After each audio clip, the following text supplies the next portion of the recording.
Bismillahirrahmanirrahim. Assalamualaikum warahmatullahi wabarakatuh. Waalaikumsalam warahmatullahi wabarakatuh. Malam ini kita jumpa kembali dalam program rutin kajian kitab Tuhfatul Atfal. Mari kita kembali mengulang bacaan bait-bait dalam kitab Tuhfatul Atfalnya dari awal, dari bait hukum nun sukun dan tanwin. Linnuni in taskun walid tanwini arba'u ahkamin fakhud tabini fal awwalul izharu qabla ahrufi lil halqi sittun rutibat fal ta'rifi hamzun fa'a'un thumma 'ainun ha'u muhmalatan thumma ghainun qa'u wa thani ilghamun bisittatin atat fi yarmaluna 'indahum qad thabatat lakinnaha qismani qismun yudgham fihi bighunnatin biyan'ulima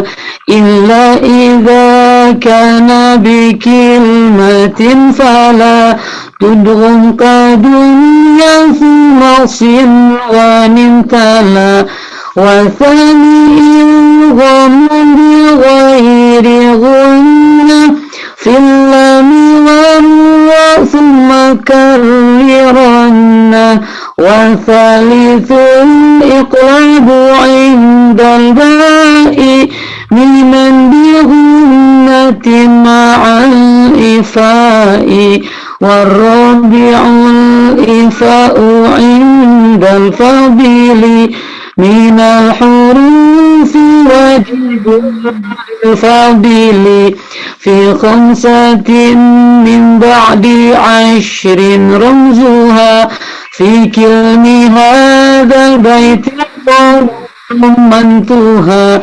sibdhatana kam jada sakhsun qad sama dum tayyiban zid fi tuqam dhalima wa ghunni min thumma nunan shuddida wa sammi kullan harfa ghunnatin bada.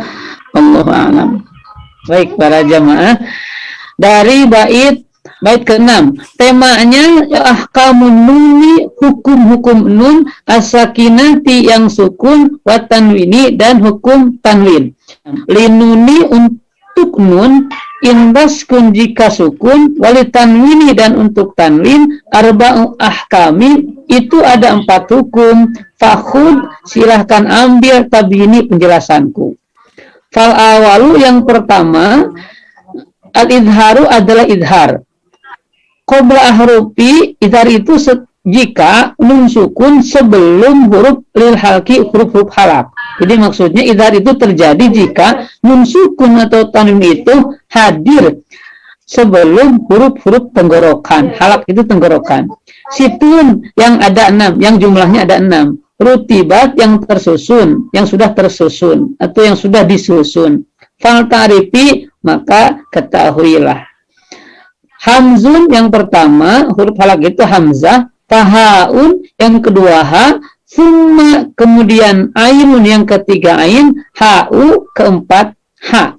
Muhmalatani yang kedua-duanya, maksud kedua-duanya itu yaitu ain dan ha tidak memiliki titik. Summa kemudian ghainun huruf ghin, kha'u dan keenamnya huruf kha. Jadi huruf halak itu hamzah, ha, ain, ha, ghin dan kha. Dan idhar itu terjadi jika ada nun sukun atau tanwin hadir atau penulisannya mendahului atau sebelum huruf-huruf tenggorokan yang 6 tadi. nun sukun menghadapi hamzah idhar, nun sukun atau tanwin menghadapi ha idhar, nun sukun menghadapi ain idhar, nun sukun atau tanwin menghadapi ha idhar, nun sukun atau tanwin menghadapi ghain dan kha itu idhar. Idhar artinya jelaskan apanya? Jelaskan bunyi nun sukun atau tanwinnya. Baik. Kemudian, wasani yang kedua, hukum nun sukun tanwin itu idghamun adalah idgham. Idgham itu artinya melebur, meleburkan nun sukun atau tanwin ke huruf di depannya. Idgham itu disitatin jika menghadapi 6 huruf atat terkemudian yang akan datang maksudnya. Fi yarmuluna yang dikumpulkan dalam lafaz yarmuluna.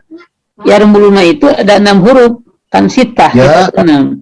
Ya, terus ro, mim, lam, waw, nun. Indahum menurut ulama, menurut mereka para ulama, qad thabatat sudah tetap. Jadi idgham itu leburkan atau masukkan bunyi nun sukun atau tanwin ketika menghadapi salah satu dari 6 huruf. Yang 6 huruf itu di dalam kitab ini dikumpulkan dalam lafaz fi yarmaluna. Yarmaluna saja. Ya, ro, mim, lam, wa, nun. Bagaimana caranya? Jika ada nun sukun atau tanwin di depannya ada huruf ya, maka yang berbunyi ya-nya. Nun sukun atau tanwinnya hilang bunyi karena langsung diidghamkan atau dileburkan. Jika di depannya huruf ro yang hadir bunyi ro. Jika di depannya huruf mim yang hadir berarti bunyi mim. Jika di depannya lam, mau, dan nun itulah bunyinya adalah huruf yang diidghaminya atau huruf yang dileburinya. Suara nun dan tanwinnya hilang. Itu namanya idgham. Kemudian lakinna ismun yudghama fihi bi'annatin bi'an ulima. Tetapi katanya itu idgham kismani terbagi 2. Kismun satu bagian yudghama harus idgham. Harus mengidghamkan nun sukun atau tanwin itu fihi di dalamnya bi'gunnatin. Mesti disertai guna, harus disertai dengan dengung. Bianmu yaitu pada lafaz pada huruf-huruf ya, nun, mim, waw. Idghamkan ke ya, nun, mim, waw, tapi harus disertai dengan guna ulima yang sudah maklum, ulima itu yang sudah diketahui. Jadi ulang lagi, idghamkan, tapi idghamkannya mesti dihadirkan guna atau dengungnya saat kapan? Saat nun sukun atau tanwinnya menghadapi ya, nun, mim, waw. Nah, ini kaidahnya. Jadi kalau menemukan idgham di gunah nih, ada yang tidak menggunakan faman ya'mal mithqala dzarratin khairan yarah wa man ya'mal mithqala dzarratin syarran yarah. Itu belum idgham di gunah, baru idgham saja. Meleburkan nun sukun atau tanwin ke huruf yang dileburinya. Sedangkan jika menghadapi ya, nun, mim, waw, tidak hanya idgham, juga harus disertai gun. Nah, itu kaidahnya mana? Apalagi nah kismani kismun yudghama fi bigunatin biyanmu, hurufnya ya, nun, mim, waw, ulima. Gitu. Idgham itu terbagi 2. Yang pertama, idghamkan. Baca idghamnya harus disertai guna ketika menghadapi ya, nun, mim, waw, biyanmu, ulima. Bagaimana cara idgham dan disertai guna? Nah, contoh. Ya menghadapi, nun menghadapi ya. Surat Al-Zalzalah. Nah, contoh. Famay ya'mal famay. Kata siapa? Kata kitab tadi. Fihi bigunatin biyamu ya, nun, mim, waw. Nih ada iya. Nun sukun atau tanwin menghadapi ya idghamkan bigunatin disertai dengan gunnah. Caranya bagaimana? Famay idgham, kemudian ainya tahan. Famay ya'mal mithqala dzarratin khairan yarah. Kalau ini faman nun sukun ketemu iya, kalau khairan tanwin menghadapi iya sama, dan nun sukun dengan tanwin sama-sama saja. Nah, idghamkan dan gunakan. Nah, Allah alam, mudah-mudahan kartos. Kita lanjutkan dulu. Kartos. Alhamdulillah. Berikutnya ayat bait ke-11 katanya. Illa idza, kecuali, tapi ada kecualinya. Idza kana, jika ada nun sukun atau tanwin dengan huruf yang dihadapinya itu bikilmatin, terdapat dalam satu kalimat atau satu lafaz, maksudnya satu lafaz. Fala, maka jangan tudugom atau tudugim, maka jangan diidgomkan, jangankan digunakan, diidgomkan saja jangan. Artinya jangan dileburkan. Kadunya, seperti lafaz dunia. Coba dari segi syarat ini sebetulnya sudah jadi syarat idgham kan, baru karena Mbah Cecep apa nun sukun ketemu iya kan? Sudah syarat idgham kan? Jelas nih. Nun sukun ketemu iya, idghamnya sudah hadir syaratnya. Tapi jika terdapat dalam satu lafaz seperti ini, tidak boleh idgham, harus bagaimana? Harus jelas. Dunia, tidak boleh dunia. Itu. Summa, kemudian juga sinwan, ada nun sukun menghadapi wawu, fala tudgham. Lah itu jangan. Kan gitu lah, itu kita sudah tahu lah itu jangannya. Fala tudgham, jangan idgham. Harus bagaimana tuh? Kalau jangan idgham, ya harus idhar, begitu. Ya. Paham tidak? Berarti syarat idgham itu satu, ketemu nun sukun dengan huruf idghamnya. Yang kedua, mesti di dalam dua lafaz atau dua kalimat, betul tidak? Ya, berarti tidak ada idgham yang terjadi dalam satu lafaz. Iya, tidak boleh ada bacaan idgham dalam satu lafaz. Kalau dalam satu lafaz nun sukun ketemu huruf idghamnya, harus idhar saja. Begitu, itu disebut idhar mutlak. Meskipun idhar yang kita tahu makan yang tadi 6 huruf itu. Nah, ini pengecualian kata beliau. Kita lanjutkan berikutnya. Wa tsaniyil ghamun bi ghairi ghunna fil lami wa thumma karrirunna. Yang kedua, maksud yang kedua itu idgham kan dibagi dua tadi, kismani. Kisman itu terbagi dua. Bagian pertama idghamnya harus guna, bagian kedua idghamnya bigoiri guna, tanpa guna, tanpa dengung. Idgham si idgham, tapi jangan hadirkan dengung. Yaitu filami ketika menghadapi lam. Yang kedua waro, dan ketika menghadapi ro. Jadi idgham pada huruf lam dan pada huruf ro jangan digunakan. Cukup idgham saja, leburkan saja, masukkan saja nun sukun atau tanwinnya jadi suara lam, jadi suara ro, tapi tidak boleh gunnah, bigoiri gunnah. Mir rabbihim, nun sukun ketemu ro. Ulaika ala hudam mir rabbihim, min ketemu ro, idgham juga kan? Kita bacanya tuh ulaika ala hudam mir rabbihim gitu. Tapi abi ngupingkeun pengajaran di lemur pada idgham bilaguna sareng idgham biguna sami da macam teh penting mengalebur we.